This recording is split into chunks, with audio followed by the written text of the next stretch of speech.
What if I told you that making a system incredibly explicit, like crystal clear and completely straightforward, is actually the fastest way to guarantee it breaks down? I mean, it sounds entirely backwards, doesn't it? Right. It really does. Because we are culturally conditioned to believe that, spelling out every single rule leaves no room for error. If you define exactly what happens in every scenario, the system is foolproof. Yeah. But today, we're going to look at why that intuition is actually a massive trap. So, welcome to the deep dive. We are peeling back the curtain on a very specific, almost hidden piece of writing that tackles this exact illusion of safety. Yeah, a really fascinating one, too. It is. We are looking at a software developer's personal journal, specifically a short entry published literally today, July 17th, 2026. It's titled Notes on Haskell-Programming, Part 189, and it's by an author named Ang. And I want to set the table for you right away. You absolutely do not need to be a programmer to appreciate what we're about to explore here. Definitely not. On the surface, sure, this source material is quite literally a snapshot of a coding change. It's what developers call a refactoring in a programming language called Haskell. Right, but the code is really just the vehicle for us today. Our true mission here is to uncover the broader philosophy behind this tiny change. We are exploring a fundamental transition from what's called pattern matching to data-driven lookups. Which is an absolute masterclass in how we organize information. Yeah, how we build complex systems, and crucially, how we prepare our workflows for the unknown. Exactly. So to set the scene, let's look at the highly practical task the author Ang was trying to accomplish. It's basically a common type of translation problem. Okay, lay it out for us. Well, Ang needed to build a function that takes a Gregorian year, like our current year, 2026, and converts it into Chinese numeral text. Okay, so taking the individual digits, right? The 2, the 0, the 2, and the 6, and turning them into the corresponding Chinese characters, which for 2026 is rho. It's a very clear, defined goal. But to understand the sheer brilliance of Ang's update, we first have to, examine the original code that was being replaced. Let's look at the nuts and bolts of the old way. Yeah, let's do it. So Ang's original method relied on a concept called pattern matching. Okay. And in this context, pattern matching means the code explicitly, like line by painstaking line, defines every single possible input and pairs it with its exact corresponding output.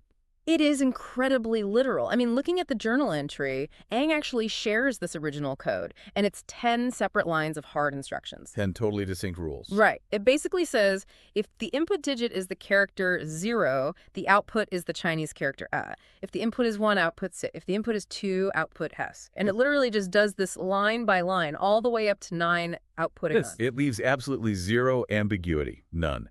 Every single digit from 0 to 9 gets its own dedicated line of code, its own specific unbending rule. And then right at the bottom of these 10 explicit rules, there's this catch-all line.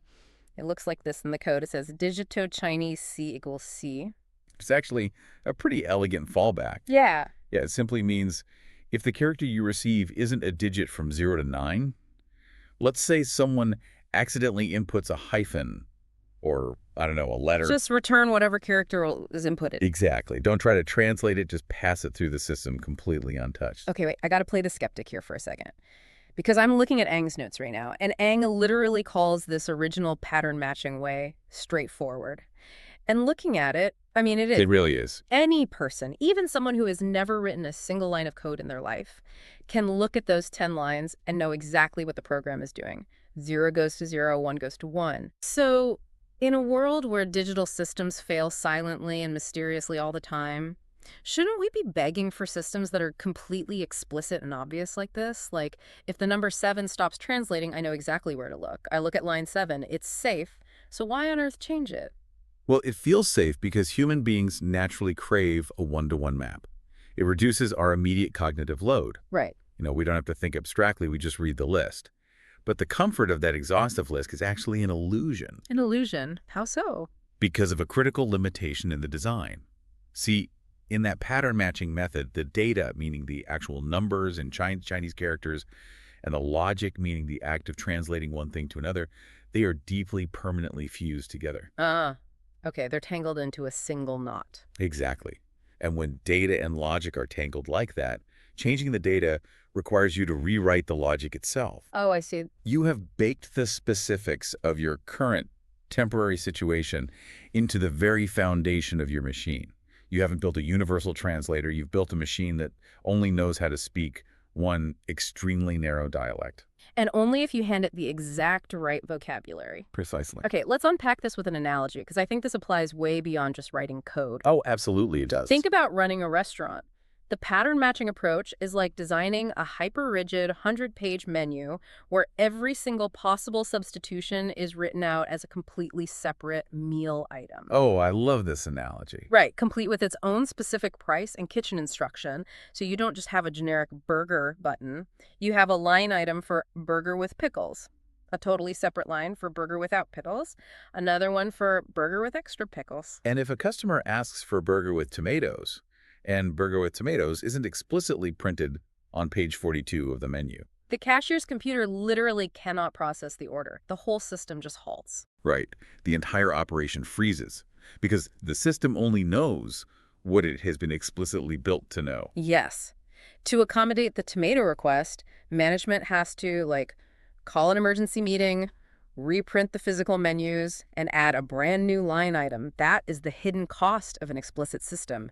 It scales terribly. It scales horribly. Yeah. It brings to mind how cities sometimes write legal frameworks, too. Oh, how so? Well, imagine a city wants to keep a walking path quiet, so they write a law that explicitly pattern matches. They say, no cars allowed, no trucks allowed, no motorcycles allowed. It's incredibly straightforward, right? Right, until someone invents the electric hoverboard. Precisely. The hoverboard rolls onto the path, the park ranger checks the rule book, and the hoverboard isn't explicitly listed. The law just fails. Wow. And the city council literally has to convene to write a new line into the legislation. This is the massive burden of hard-coded systems. Yeah, every time the world evolves, you have to tear open the very foundation of your logic to manually account for the change. Okay, but if this old way was a ticking time bomb of complexity, what was the structural shift that allowed Aang to escape it? How did Aang refactor the code to fix this? Well, this is where we get into the mechanics of the new code, and it represents this beautiful shift in systems thinking. Walk us through it. First, Aang completely deleted those 10 lines of explicit pattern matching. Just wiped them from the file. Just gone. Gone. Instead, Aang imported a specific utility tool at the top of the file called data maybe. Oh. Specifically a function inside that called from maybe. Okay, that maybe concept is going to blow this whole topic wide open in a minute, but real quick, what actually replaced the 10 lines of translation rules? Right, so Aang created what we call a mapping table. In the code base, it's literally named Digit Chinese map. Okay. And to construct this map, Aang used a function called zip. The zip function takes two separate lists, in this case two separate strings of characters, right, and elegantly combines them. Okay, the visual for this is absolutely perfect. So for you listening, I want you to imagine a physical zipper on a jacket. Great visual. On the left side of the zipper, you have a row of teeth. In Aang's code, that left side is a single continuous string of the English digits. 0, 1, 2, 3, 4, 5, 6, 7, 8, 9. And on the right side of the zipper? On the right side, you have the corresponding teeth, a single string of the Chinese characters. Yeah. Because that's it back. Right. So when Aang invokes the zip function, it is quite literally like pulling the metal slider up the jacket. It takes the very first item on the left, the 0, and interlocks it perfectly with the first item on the right, the Della pool. It's so clean. It really is. It takes the 1 and interlocks it with, it zips them together into perfect bonded pairs. And what that does is it creates a self-contained dictionary. And once that zip map exists, the logic of the program radically simplifies. How so? Well, Aang no longer has to tell the computer how to translate. Aang just uses a command called lookup to search the dictionary. Oh, wow. The code now essentially says, hey, take this input digit, go look it up in that zip jacket we just made, and hand me back whatever is locked to it. Exactly. It's a fundamental separation of concerns. The data is the zipped jacket. The logic is simply the act of looking at the jacket. Okay, but hold on. Before we celebrate this too much, I have to ask about that catch-all line from the old code. You know, the fallback plan. Oh, yes. Because if I hand the new program the number 5, it zips down the jacket, finds 5, and hands back hook. That's fine. But what happens if I feed it the letter A? Right. A is not a tooth on that zipper. So what happens when the system looks for something that just isn't there? This is a phenomenal question because in a traditional brittle system, searching for something that doesn't exist is a catastrophic event. Right. It creates what developers call a null value. The program essentially hands the next step of the process a live grenade of empty space. A live grenade? That sounds bad. It's terrible. The system has no instructions for dealing with nothing, so it just panics and crashes. Like the spinning wheel of death on your laptop, or an app just instantly closing on your phone? That is exactly what a null value crash looks like. Oh. So to prevent this, Aang imported that tool we mentioned earlier from maybe. Okay, here we go. In Haskell, maybe isn't just a casual conversational word, It is a structural safety container. A safety container. Explain that. When the lookup function searches that zip dictionary, it doesn't promise to give you a character back. It promises to give you a maybe character. Oh, it's setting boundaries and managing expectations. Yes. The system is acknowledging its own limitations, literally saying, I might have a translation for you, but I might not. And that framing changes the entire architecture of the failure. Because for maybe acts as a predetermined shock absorber. A shock absorber. I like that. Yeah, it basically says to the system, hey, if the lookup comes back empty-handed, if it formally returns nothing, do not panic. Here is the default backup plan. Just gracefully hand back the exact character the user typed in. Wow. So it perfectly preserves that original catch-all functionality, passing the letter A through untouched, but it achieves it without hard-coding a specific rule. Exactly. It intercepts the failure and reroutes it seamlessly. It's brilliant. But stepping back, looking at the actual text of the journal, I have to play the skeptic again. Go for it. So, Aang notes in the entry that some people might argue this new zip function is, quote, more dense and readable. Right. But honestly, I'm looking at the code diff right here. Squishing all those numbers into two incredibly dense, unbroken strings just packed together side by side, it seems way less readable to the human eye than a nice, clean, vertical list of 10 explicit rules. Yeah, I get that. I mean, density does not automatically equal clarity. Are we just making things harder to read for the sake of being clever here? That is a highly debated topic in systems design, and your instinct is completely valid. What we're really unpacking here is the difference between visual readability and structural readability. Visual versus structural. Walk us through the difference. Sure. So visual readability is about how easily a total beginner can skim the text with their eyes and guess what it does. Yeah. And you're right, the 10-line list wins that battle hands down. Okay, so what is structural readability? Structural readability is about cognitive load over time. In the old way, a human maintaining the code has to parse the logic of translation 10 separate times. Yeah, oh, I see. They have to verify that line 4 acts the same as line 5 and line 6 and so on. They literally have to read the whole 100-page restaurant menu to understand how the kitchen works. Exactly. But with the zip structure, the core logic of the operation has been beautifully compressed. You parse the logic once, you go, oh, this is a lookup command with a fallback, Right. and then you recognize the data as a completely separate inert block. It's like reading a dictionary versus reading a novel. Right. You don't read a dictionary line by line from A to Z to understand how to use it. You inherently understand the structural logic of a dictionary. Yes. So even though a page of a dictionary is incredibly dense with text, it's highly readable because the structure is separated from the data. That is exactly the magic of what developers call declarative design. Declarative design. Yeah, you declare what you want the system to do, like look this up, rather than imperatively giving it step-by-step, line-by-line instructions on how to do it. The system makes structural sense, even if the strings of data look a bit visually dense on the screen. Okay, the mechanics make sense, the shock absorber makes sense, the visual versus structural difference makes sense. Yeah.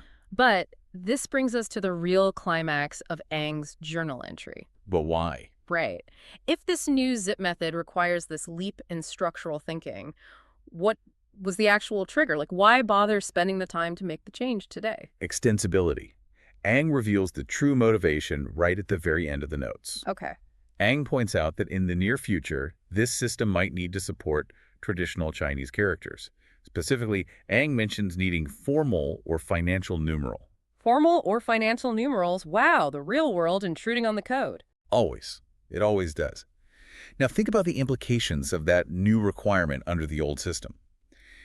If Aang had kept that unyielding pattern matching method, what would happen when the order to support financial numerals finally came down the pipeline? It would be a nightmare. Totally. I mean, they would have to write an entirely new, bulky 10-line function from scratch.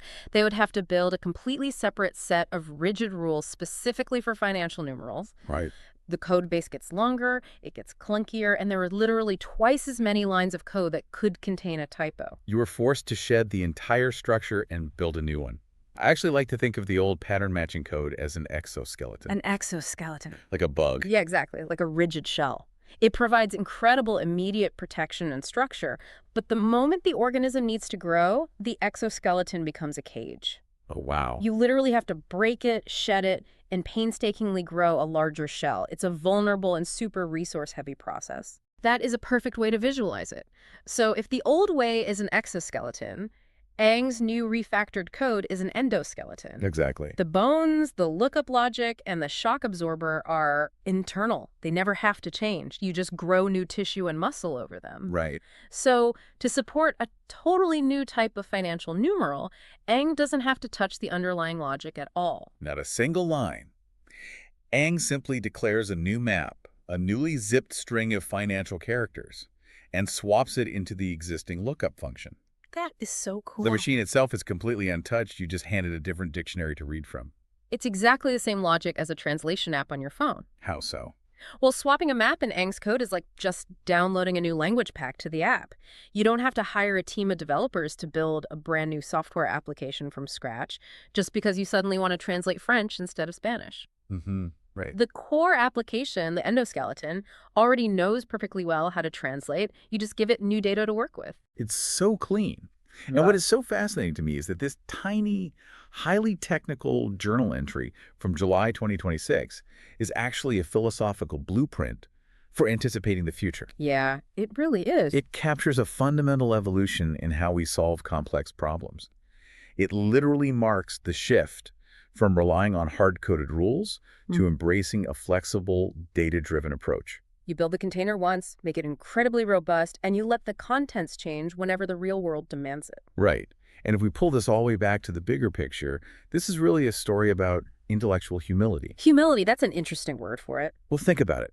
Hard-coded pattern matching is arrogant. Arrogant. Okay, I see where you're going. It implicitly assumes in every possible scenario, every hoverboard, every tomato substitution that will ever occur, it assumes the world will freeze in place for your convenience. And the world never does. Never.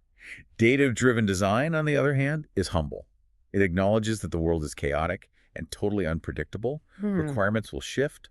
New languages will be needed. By separating the logic of your system from the specific data of the moment, you create a framework that can elegantly adapt without having to be torn down to the studs. It's so elegant. You are preparing for the unknown by creating a flexible space to catch it rather than trying to predict it perfectly and failing. It is the absolute difference between trying to control the future and preparing to collaborate with it. Wow.